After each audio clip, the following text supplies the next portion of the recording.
আসসালামু আলাইকুম রহমতুল্লাহি ওবরাকাতু। ইন্নাল হামদুলিল্লাহ ওয়াসসালাতু ওয়াসসালামু আলা রাসূলিল্লাহ বাদ। সম্মানিত দর্শক শ্রোতা, কাছে দূরে, দেশে কিংবা প্রবাসে, যে যেখান থেকে আমাদের দেখছেন শুনছেন, সবাইকে জানাই আন্তরিক অভিনন্দন। আশা করছি আল্লাহ তাআলার মেহেরবানিতে ভালো আছেন। আমরা দোয়া করি রব্বুল আলামিন সবাইকে রহমতময় বরকতময় জীবন দান করুন। আপনারা জানেন এই টিভি চ্যানেলে ধারাবাহিকভাবে আলোকিত জীবন গড়ার তাগিদে প্রতিদিনই ইসলামী প্রোগ্রাম হয়। আর এই প্রোগ্রামে আমরা চেষ্টা করি দেশের বিশিষ্ট ইসলামী চিন্তাবিদদের আমন্ত্রণ জানাবার জন্য। আজ আমাদের সঙ্গে যোগ দিয়েছেন ঢাকা বিশ্ববিদ্যালয়ের উর্দু বিভাগের সহযোগী অধ্যাপক ডক্টর মোহাম্মদ হুসাইনুল বান্না। আসসালামু আলাইকুম রহমতুল্লাহি ওয়া বারাকাতুহু। ওয়ালাইকুম আসসালাম রহমতুল্লাহি ওয়া বারাকাতুহু। মুহতারাম, কেমন আছেন? জি আলহামদুলিল্লাহ ভালো আছি, আপনি ভালো আছেন? আলহামদুলিল্লাহ, জাযাকাল্লাহ। প্রিয় দর্শক শ্রোতা, আজকের আমাদের আলোচ্য বিষয় হলো পারিবারিক অশান্তি দূর করার উপায়।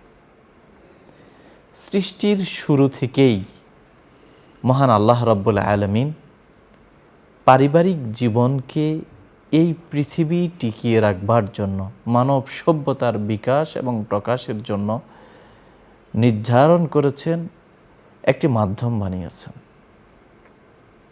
পরিবার থেকে সমাজ, সমাজ হয়ে রাষ্ট্র, এ পৃথিবী এভাবে টিকে আছে।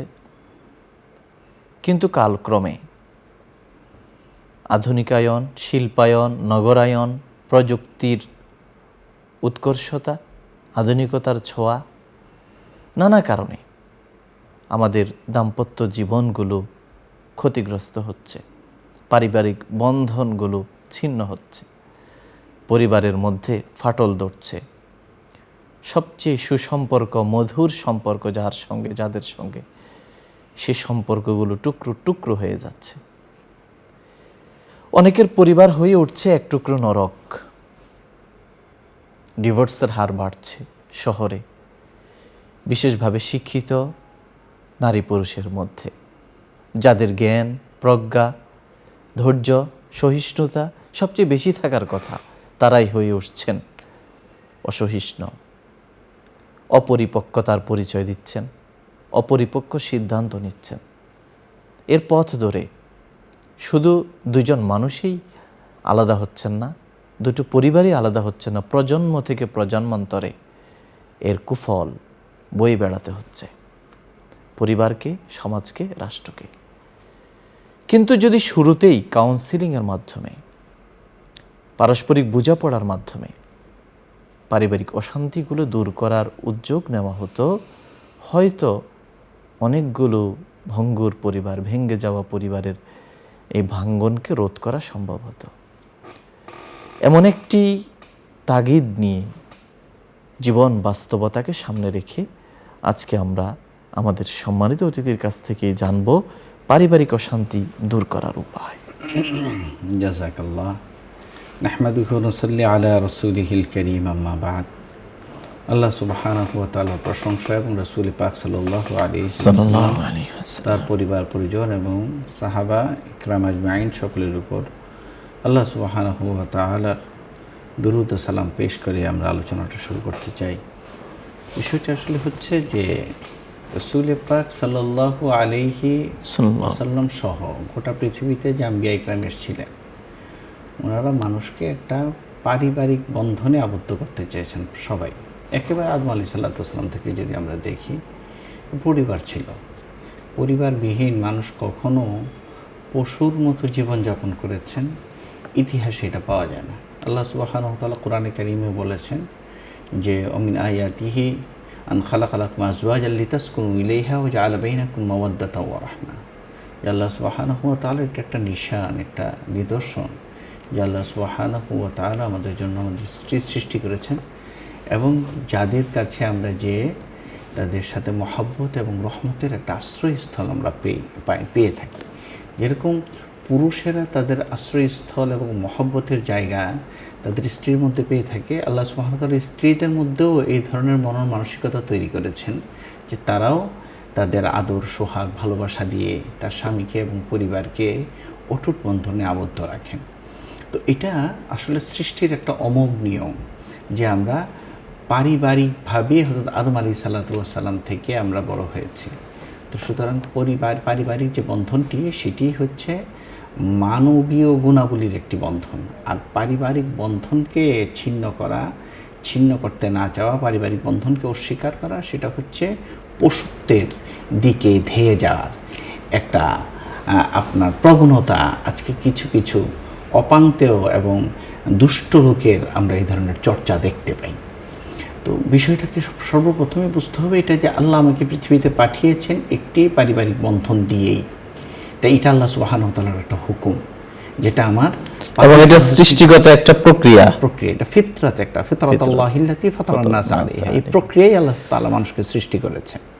তো সুতরাং যদি কেউ পারিবারিক বন্ধনকে অস্বীকার করে, তিনি মূলত এই সৃষ্টির প্রক্রিয়াকে এবং ফিতরতকে অস্বীকার করলো। তো প্রথমেই এই মনন মানসিকতা থেকে আমাদের পরিবার গঠন করা উচিত যে এটা আল্লাহ সুবহানাহু ওয়া তাআলার একটা হুকুম এবং এইভাবেই আমাদের এই পৃথিবীতে জীবনযাপন করতে হবে। রাসূল পাক সাল্লাল্লাহু আলাইহি ওয়াসাল্লাম এর জীবদ্দশার দিকে যদি আমরা তাকাই বা কোরআন হাদিসের দৃষ্টিতে আমরা দেখব যে পারিবারিক বন্ধনগুলো আসলে অটুট করে কিভাবে। এটা আমাদের বিয়ে শাদীর মধ্যে সবচেয়ে জরুরি জিনিস, অথচ আমরা এটাকে ইগনোর করি। রাসূল পাক সাল্লাল্লাহু আলাইহি ওয়াসাল্লাম বলেছেন যে একজন মহিলাকে কয়েকটি কারণে বিয়ে করা হয়। তুনকাহুল মারআতু লিআরবাইন বা লিহাসাবিহা ওয়া লিনাসাবিহা ওয়া লিজামালিহা ওয়া লিদীনিহা ফাসফার লিজাতিদ্দীন। যে মহিলাদেরকে অর্থের কারণে বিয়ে করা হয়, তার বংশ দেখে বিয়ে করা হয়, তার সৌন্দর্য দেখে বিয়ে করা হয়, তার ধর্মীয় অবস্থান থেকে বিয়ে করা হয়। তো সুতরাং তোমরা সফলকাম হবে তখনই যখন তোমরা ধর্মীয় অবস্থানটা, তার দিনদারি কেমন আছে এটা দেখে যখন বিয়ে করবে, তোমরা তখন সফলকাম হবে, রাসূল পাক সাল্লাল্লাহু আলাইহি ওয়াসাল্লাম বলতেছেন। এবং হযরত ইমাম আহমদ ইবনে হাম্বলের এখানে একটি ঘটনা মনে পড়ে গেল যে আহমদ ইবনে হাম্বল রাহিমাহুল্লাহ তাআলা আনহুর পরিবার থেকে যখন ওনাকে বিয়ে করাতে চাইলেন, তো ওনার চাচি যে ছিলেন, চাচির সাথে উনি পর্দার আড়াল থেকেই বললেন যে আপনার পাশের বাসায় দুজন উপযুক্ত মেয়ে আছে, আপনি একটু মেয়ে দুটোকে দেখে আসেন এবং আমাকে আপনি জানান যে কেমন। তো চাচি আসলো এবং এসে সর্বপ্রথম যেটা বলল যে ছোট বোন যে খুব সুন্দরী, খুব পরিপাটি, খুব স্মার্ট, খুব সুন্দর করে কথা বলে, মেহমানদারি ভালো করতে পারে, ছোট বোনেরই খালি প্রশংসা করে গেলেন। তারপরে উনি বললেন যে তাহলে বড় বোন কেমন? বল বড় বোন আসলে এত মিশুক না, চুলও এলোমেলো, পরিপাটি ছিল না। হ্যাঁ, তো উনি জিজ্ঞেস করলেন যে দিনদারি যদি দেখি তাহলে কার ভিতরে ভালো হবে? বলো না, বড় মেয়ে যে আছে তার দিনদারির কোনো তুলনা হয় না। আর যদি সামাজিক অবস্থার কথা চিন্তা করো, বুদ্ধির কথা চিন্তা করো, পরিবারকে পরিচালনার কথা চিন্তা করো, তাহলে ছোট মেয়ে। ইমাম আহমদ ইবনে হাম্বল রাহিমাহুল্লাহ তাআলা বলেন তার বড় মেয়েকে বিয়ে করবে, কারণ ওনার ভিতরে দিনদারি বেশি। এবং উনি তাকেই বিয়ে করলেন। 30 বছর পরে, সংসার করার পরে ওনার স্ত্রী ইন্তেকাল করেছেন।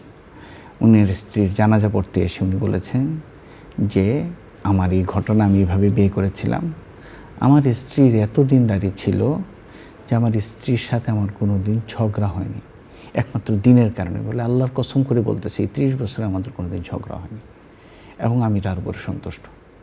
তো এই যে এটা একটা আমাদের মা বোনদের জন্য কত বড় শিক্ষা এটা, যে দিনদারি যদি সামনে থাকে, আমি যদি মনে করি যে না, আমার স্বামী আল্লাহ সুবহানাহু ওয়া তাআলা আমার জন্য নামাজ, রোজা, হজ, যাকাত এগুলোর জন্য যেরকম হুকুম দিয়েছেন, তার আনুগত্য আমার এরকম, এবং এই আনুগত্য করে আমি পৃথিবীতে কোনো শ্রেষ্ঠত্ব চাই না, আমি জান্নাত চাই। এই যদি মানসিকতা প্রথমেই থাকে, তাহলে দেখা যায় আমাদের পারিবারিক বন্ধনগুলো অটুট থাকে। অর্থাৎ ধর্মকে সামনে রেখে যখন আমরা পারিবারিক বন্ধনে আবদ্ধ হব, তখন দেখা যায় পারিবারিক বন্ধনগুলো অত্যন্ত অটুট থাকে, সুন্দর থাকে, সুশৃঙ্খল থাকে, এবং তখন সুকুমার বৃত্তিগুলিরও উন্মেষ ঘটে তখন। আর আমরা যখন দেখি যে ধর্মকে আসলে বর্তমান জমানায়, এটা খুব আফসোসের সাথে বলতে হয়, যে এসে বলে যে হুজুর অমুক ছেলের বিয়ে পড়ায় দেন, মসজিদের মধ্যে এটা হয়তো হয়, কিন্তু বিয়ের মাসলাগুলি কি কি, বিয়েতে আসলে কি হক, কি স্বামীর হক, কি স্ত্রীর হক, কি আজ পর্যন্ত আমি একটা মসজিদের সাথে সংশ্লিষ্ট, আমাকে কোনো মুসল্লি এসে জিজ্ঞেস করেনি এটা যে হুজুর আমি বিয়ে করব, হকগুলি কি একটু বলেন। এসে বলেন যে হুজুর একটু অমুক তারিখে বিয়ে আছে, আপনি বিয়েটা পড়ায়। তো এই যে প্রথমেই আসলে আমরা পারিবারিক বিষয়ে যে দিনদারির যে বিষয়টি ছিল, এবং রাসূল পাক সাল্লাল্লাহু আলাইহি সাল্লাম না কেবল আদম আলাইহিস সালাম থেকে প্রত্যেক নবীরই এটা একটা সুন্নাহ। এই যে বিষয়গুলো, এগুলো আমাদের কাছে আসলে একেবারে এখন মানে গৌণ বিষয় হয়ে গেছে। তৃতীয় বিষয় যেটি আসলে পারিবারিক বন্ধন অটুট, বর্তমানে এগুলো কিন্তু বিচ্ছিন্ন হয়ে যাচ্ছে আমার। মূল কারণ কি? আসলে এক নাম্বার কারণ তো হচ্ছে যে ধর্ম সম্পর্কে যে গুরুত্ব, হয়তো আমরা অনেক জানি, আমরা অনেকের বক্তৃতা শুনি, প্রত্যেকদিন ইউটিউবের মধ্যে এইটা শুনি ওইটা শুনি, আপনার গুগল সার্চ দিলে, জিমিনিতে জিজ্ঞেস করলে অনেক কিছু আমরা জানি, মুহূর্তের মধ্যে জেনে ফেলি।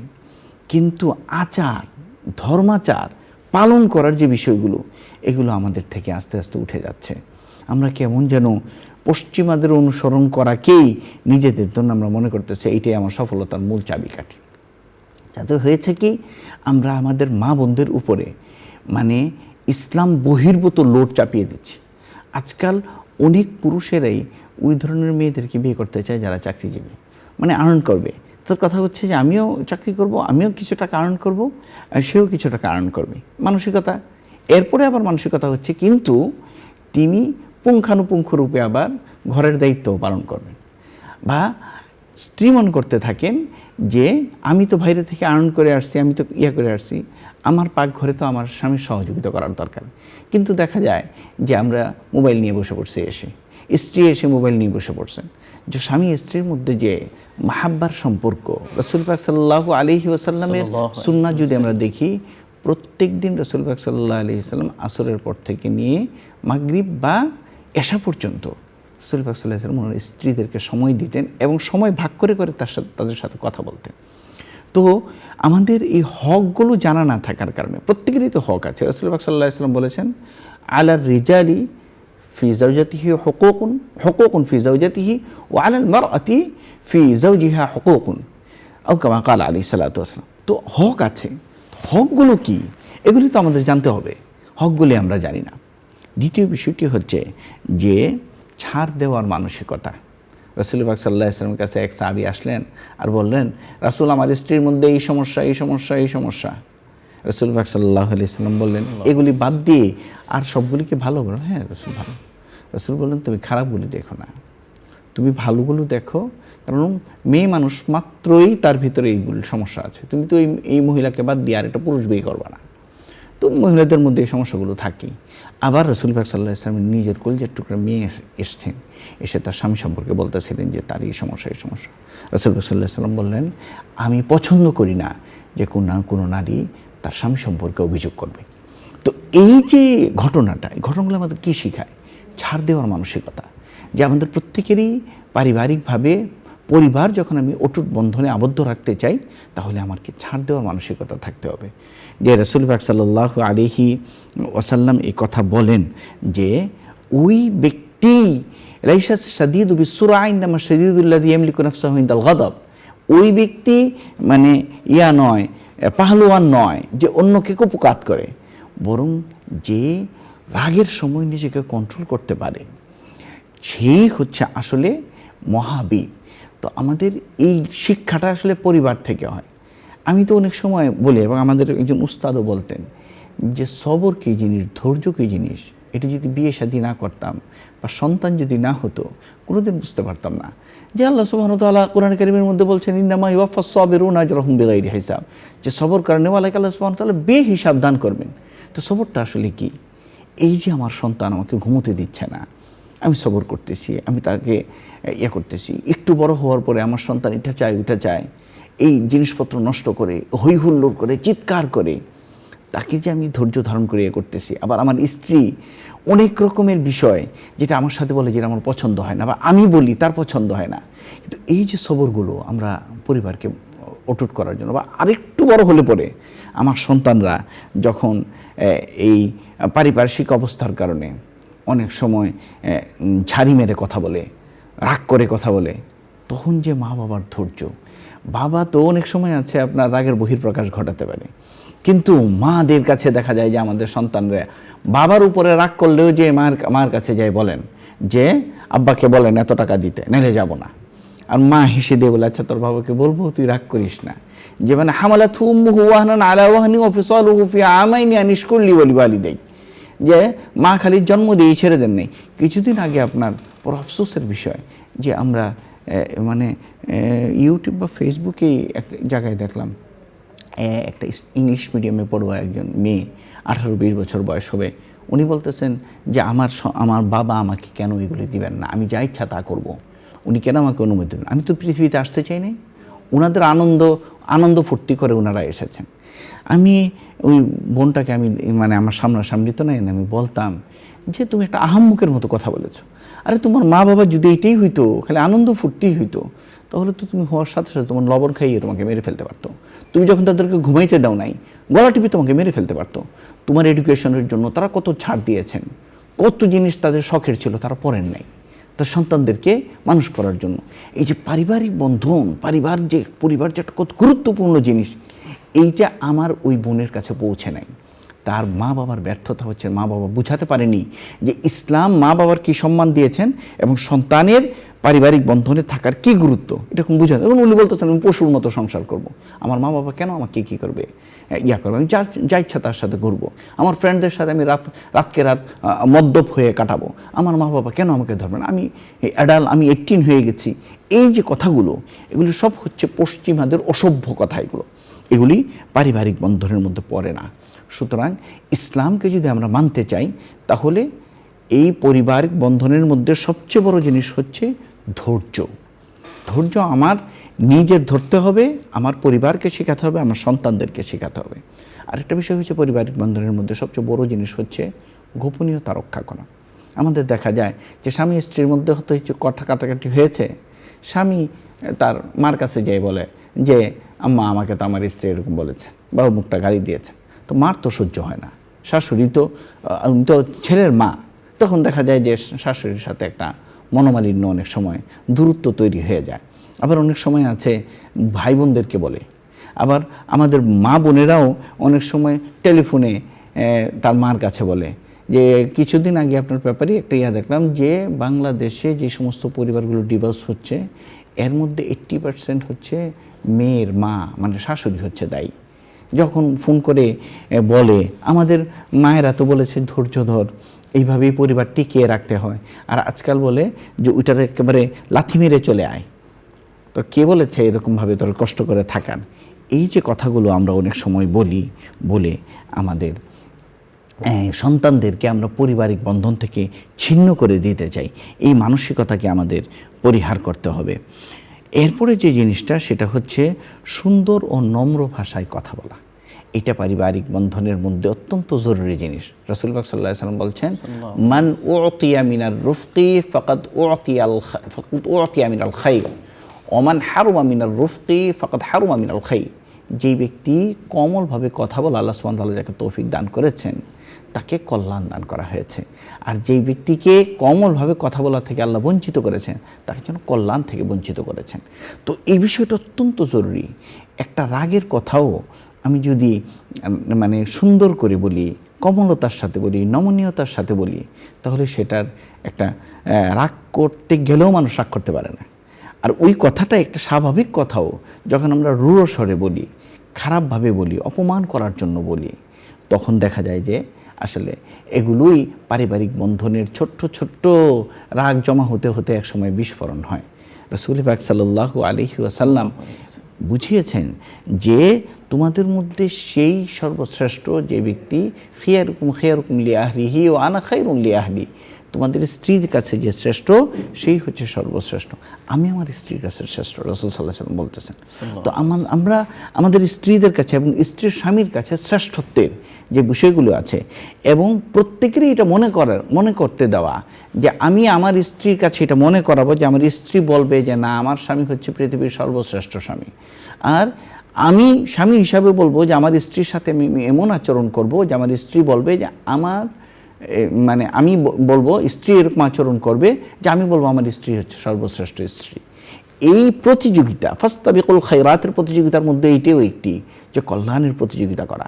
কারণ মানে বিচ্ছিন্নতা, আবগাজুল হালাল ইনদাল্লাহি আত-তালাক, আল্লাহ সুবহানাহু ওয়া তাআলার কাছে সবচেয়ে হালালের মধ্যে সবচেয়ে নিকৃষ্টতম হালাল হচ্ছে পারিবারিক সম্পর্ক ছিন্ন করা। তো এই জিনিসটাকে আল্লাহ সুবহানাহু ওয়া তাআলা অসন্তুষ্ট হন, এরকমভাবে বলা হয়েছে। রাসূল সাল্লাল্লাহু আলাইহি ওয়াসাল্লাম বলেছেন ইহতাজ্জাল আরশ, আরশ পর্যন্ত কেঁপে যায়। তাহলে এই বিষয়টি কত গুরুত্বপূর্ণ, তাই আমাদের বিষয়টিকে এইভাবেই দেখতে হবে। তো আমরা যখন কারো প্রতি মনোমালিন্য হবে, বিশেষ করে অনেক সময় আছে স্বামীর মা যে থাকেন পরিবারে, তাকে আমাদের অনেক সময় আমাদের মা বোনেরা সহ্য করতে পারেন না, যে শাশুড়ি আমার সাথে থাকবেন কেন, আমার স্বাধীনতা খর্ব হবে। এই যে বিষয়গুলো, এটার কারণে যে আপনি আখিরাত পাবেন, দুনিয়া কয়দিনের, এটা বুঝানো, এই বিষয়গুলোকে স্পষ্ট করা। অনেক সময় আছে আমরা মাসলা দেই, মাসলাটা কি দিই, যে স্ত্রীকে খেদমত করা তো স্ত্রীর উপরে ফরজ না, শাশুড়ির খেদমত করা বা স্বামীর মার জি, এটা আমরা বলি। আমি তখন এই কথাটা বলি যে কিছুদিন আগে পড়তেছিলাম যে হযরত জাবের রাদিয়াল্লাহু তাআলা আনহু বিয়ে করলেন, যে রাসূল পাক সাল্লাল্লাহু আলাইহি ওয়াসাল্লাম কাছে আসলেন, ওনার শরীরে মেহেদির দাগ ছিল। বলে কি বিষয়? বলে রাসূল বিয়ে করেছি। বলে বিয়ে করেছো, তুমি কি বিবাহিত মেয়ে বিয়ে করেছো না অবিবাহিত? বললেন রাসূল বিবাহিত মেয়ে বিয়ে করেছি। তো রাসূল বললেন বিবাহিত মেয়ে বিয়ে করলেন, অবিবাহিত বিয়ে করতে তুমিও সুখ পাইতে সেও সুখ পাইতো, এভাবে বলতেছিলেন। তো উনি বললেন রাসূল আমার বাবা উহুদ যুদ্ধে মারা গেছে, আমার 9টা বোন, তাদের বেনি করে দিবে কে, আমার মার জন্য রান্না করবে কে, এই জন্য একজন অভিজ্ঞ মেয়ে বিয়ে করেছে। রাসূল বলেছেন ঠিক করেছো। রাসূল তো এই কথা বলেন নাই যে কি কথা বলতেছো তুমি, মাসলায় তো নাই যে তোমার মাকে কি করতে হবে, খেদমত করতে হবে, রাসূল বলেন নাই। কারণ স্বামীর সন্তুষ্টি তো জরুরি। তা আমার সন্তুষ্টি, আমার মায়ের যদি কেউ খেদমত করে, আমার বোনকে যদি কেউ আদর করে, তাহলে স্বামীর সন্তুষ্টি হবে না। আমরা এগুলোকে একেবারে বেমালুম ভুলে যাই। তো এই প্রত্যেকের উপর অনুগ্রহ রয়েছে, সেটা মনে রাখা। শুকরিয়া। আপনি বলছিলেন পারিবারিক অশান্তি দূর করার উপায় নিয়ে। প্রিয় দর্শক শ্রোতা, আলোচনার এই পর্যায়ে আমরা সংক্ষিপ্ত মোনাজাতে অংশ নিব। আপনারা চাইলে আমাদের সঙ্গে মোনাজাতে শামিল হতে পারেন। আলহামদুলিল্লাহি রাব্বিল আলামিন, والصلاة والسلام على أشرف الأنبياء والمرسلين وعلى آله وصحبه أجمعين. اللهم لك الحمد كما ينبغي لجلال وجهك وعظيم سلطانك. سبحان الله وبحمده سبحان الله العظيم. اللهم إنا نسألك بأن لك الحمد لا إله إلا أنت المنان بديع السماوات والأرض يا ذا الجلال والإكرام يا حي يا قيوم. ربي إني لما أنزلت إلي من خير فقير يا بديع العجائب بالخير يا بديع.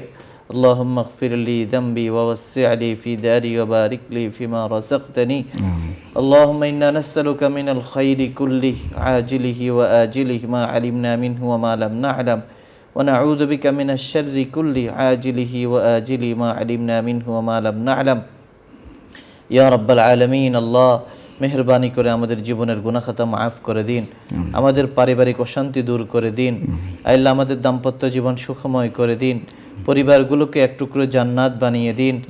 আল্লাহ পবিত্র বন্ধনের মধ্য দিয়ে আল্লাহ আপনি আমাদেরকে নেক সন্তান দান করুন, আমাদেরকে সালেহিনদের অন্তর্ভুক্ত করে দিন। আল্লাহ ইয়া রাব্বাল আলামিন, আমাদের সন্তানাদিকে আমাদের স্বপ্নের মতো বড় করে দিন, আমাদের স্ত্রী সন্তানকে আল্লাহ চক্ষু শীতলকারী বানিয়ে দিন, দুনিয়া এবং আখিরাতে কল্যাণের উৎস বানিয়ে দিন। আল্লাহ ঘরে ঘরে নামাজি তৈরি করে দিন, ঘরে ঘরে দিনদার তৈরি করে দিন, সবাইকে হেদায়েতের পথে পরিচালিত করুন, দ্বীনের সহি বুঝ এবং সমঝ দান করুন। পারিবারিক জীবনের এই সঙ্গীন সফরকে আল্লাহ সবরের সঙ্গে, আল্লাহ বিনয়ের সঙ্গে, আল্লাহর হুকুম, আল্লাহ আপনার হুকুম আহকামের সঙ্গে মানার পার করার তৌফিক দান করুন। ইয়া আল্লাহ আমাদের জীবনকে সুখ সমৃদ্ধি দিয়ে ভরপুর করে দিন, হায়াতে বারাকা নসিব করুন, রিজিকে প্রশস্ততা দান করুন, স্বপ্নগুলো বাস্তবায়িত করে দিন। আয় আল্লাহ মনের নেক আশাগুলো পূরণ করে দিন। আয় আল্লাহ আপনার রহমতের দরজা আমাদের জন্য অবমুক্ত করে দিন। আয় আল্লাহ আপনি মাগফিরাত দিয়ে ধন্য করুন। জীবনের প্রতিটি সময়, প্রতিটি মুহূর্ত, প্রতিটি কাজ, প্রতিটি কথা বরকত দিয়ে ভরপুর করে দিন। সিহহাত ও আফিয়াতের জিন্দেগি দান করুন।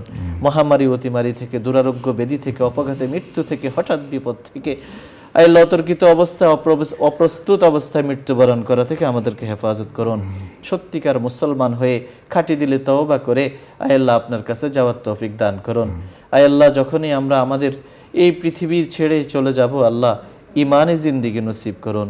আয় আল্লাহ, যারা এই অনুষ্ঠানের সঙ্গে আছেন, পৃষ্ঠপোষকতা করছেন, আপনার শান অনুযায়ী প্রতিদান তাদেরকে দান করুন। সুবহানা রাব্বিকা রাব্বিল ইজ্জাতি আম্মা ইয়াসিফুন, সালামুন আলাল মুরসালিন, আলহামদুলিল্লাহি রাব্বিল আলামিন। প্রিয় দর্শক শ্রোতা, এতক্ষণ ধরে অত্যন্ত ধৈর্য সহ আপনারা শুনছিলেন আপনাদের প্রিয় অনুষ্ঠান আলোকিত প্রতিদিন। পুরো সময় আমাদের সঙ্গে থাকার জন্য ধন্যবাদ। আমা আলাইনা ইল্লাল বালাগ। আসসালামু আলাইকুম ওয়া রাহমাতুল্লাহ।